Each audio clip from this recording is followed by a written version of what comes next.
साहित्यकृती या ठिकाणी आपण भेट दिलेली आहेत. त्याचबरोबर अभिजात मराठीच्या आजच्या या दिवसाचं सन्मान चिन्हही आपण माननीय पंतप्रधान महोदयांच्या हाती सुपूर्द केलेलं आहे.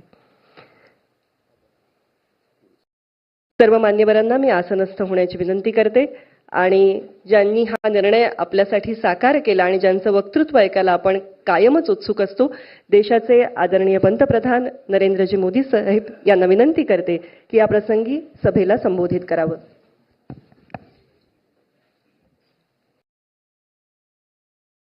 महाराष्ट्र के गवर्नर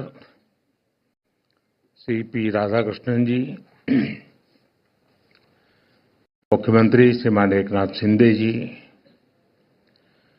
उप मुख्यमंत्री देवेंद्र फडणवीस जी, अजित पवार जी, केंद्र में मेरे सभी सहयोगी, कई पीढ़ियों पर अपनी गायकी की छाप छोड़ने वाली आशाताई जी, जाने माने अभिनेता भाई सचिन जी, नामदेव कांबले जी, सदानंद मौर्य जी, महाराष्ट्र सरकार के मंत्री भाई दीपक जी, मंगल प्रभात लोढ़ा जी, बीजेपी मुंबई के अध्यक्ष भाई आशीष जी, अन्य महानुभाव भाई और बहनों, अगदी सुरुवातीलाच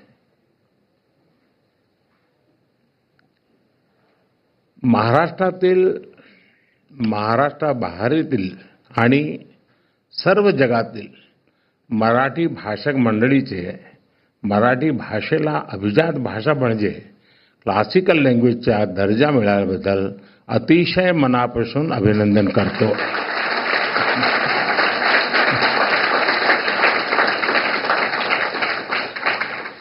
केंद्र सरकार द्वारा मराठी भाषा को अभिजात भाषा का दर्जा दिया गया है. आज मराठी भाषा के इतिहास का स्वर्णिम अवसर है और मौर्य जी ने बहुत बढ़िया तरीके से इसको समेकअप किया. इस निर्णय का, इस पल का महाराष्ट्र के लोगों को, मराठी बोलने वाले हर व्यक्ति को दशकों से इंतजार था. मुझे खुशी है कि महाराष्ट्र का ये सपना पूरा करने में कुछ करने का सौभाग्य मुझे मिला. आज खुशी के इस पल को साझा करने के लिए मैं आप सबके बीच हूं. मराठी के साथ बंगाली, पाली, प्राकृत और असमिया भाषाओं को भी क्लासिकल लैंग्वेज का दर्जा दिया गया है. मैं इन भाषाओं से जुड़े लोगों को भी बधाई देता हूं. साथियों, मराठी भाषा का इतिहास बहुत समृद्ध रहा है. इस भाषा से ज्ञान की जो धाराएं निकली, उन्होंने कई पीढ़ियों का मार्गदर्शन किया है और वो आज भी हमें रास्ता दिखाती है. इसी भाषा से संत ज्ञानेश्वर ने वेदांत चर्चा से जन जन को जोड़ा. ज्ञानेश्वरी ने गीता के ज्ञान से भारत की आध्यात्मिक प्रज्ञा को पुनर्जागृत किया. इसी भाषा से संत नामदेव ने भक्ति मार्ग की चेतना को मजबूत किया. इसी तरह संत तुकाराम ने मराठी भाषा में धार्मिक जागरूकता का अभियान चलाया और संत चोखा मेला ने सामाजिक परिवर्तन के आंदोलन को सशक्त किया. आज महाराष्ट्र आणि मराठी धर्म वाढविण्या थोर संतान मी साष्टांग दंडवत करतो. मराठी भाषेला हा दर्जा संपूर्ण देशाने छत्रपती शिवाजी महाराज यांना त्यांच्या राज्याभिषेकाच्या 350व्या वर्षात केलेला मानाचा मुजरा आहे.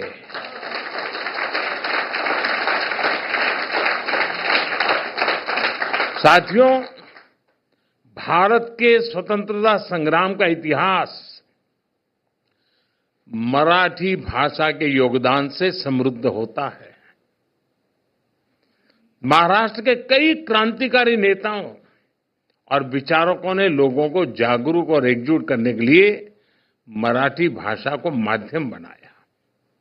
लोकमान्य तिलक ने मराठी समाचार पत्र केसरी के द्वारा विदेशी सत्ता की जड़ें हिला दी थी. मराठी में दिए गए अनेक भाषणों ने जन जन में स्वराज पाने की ललक जगा दी थी. मराठी भाषा ने न्याय और समानता की लड़ाई को आगे बढ़ाने में अहम योगदान दिया. गोपाल गणेश अगरकर ने अपने मराठी समाचार पत्र सुधारक द्वारा सामाजिक सुधारों के अभियान को घर घर तक पहुंचाया. स्वतंत्रता संग्राम को दिशा देने में गोपाल कृष्ण गोखले जी ने भी मराठी भाषा को माध्यम बनाया.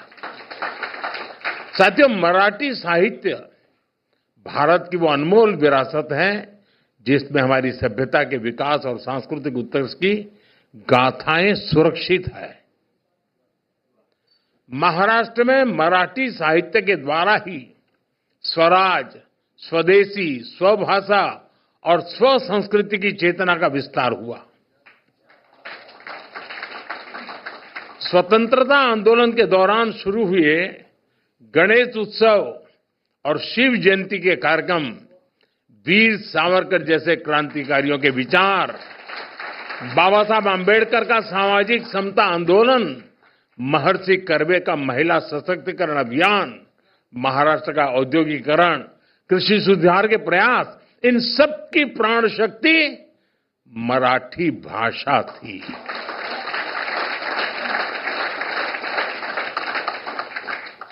हमारे देश की सांस्कृतिक विविधता मराठी भाषा से जुड़कर और समृद्ध हो जाती है.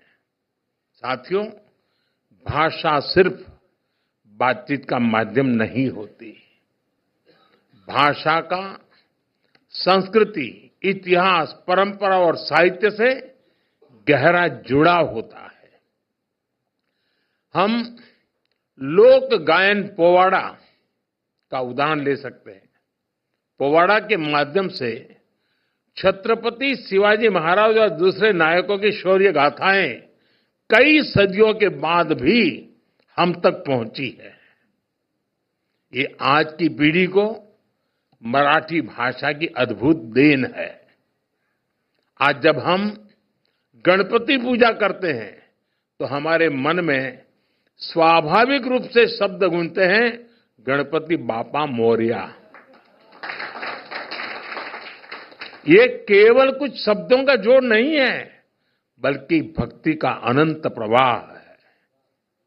यही भक्ति पूरे देश को मराठी भाषा से जोड़ती है.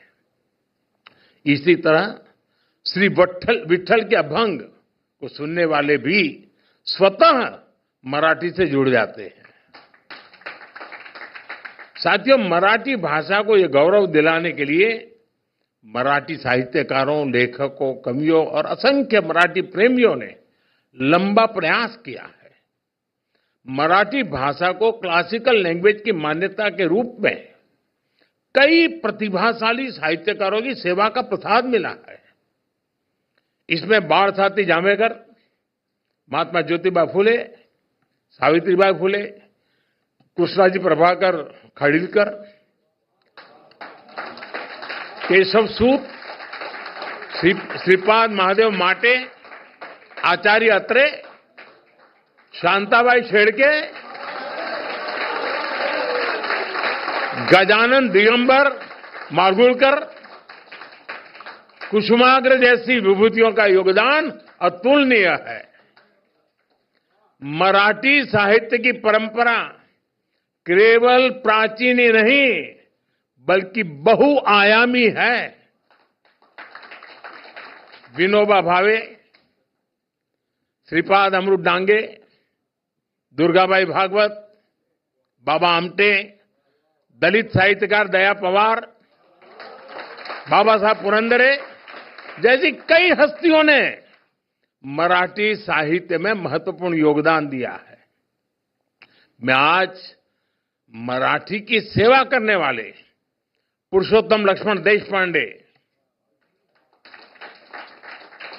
पुला देशपांडे कहूं तब लोग समझते हैं,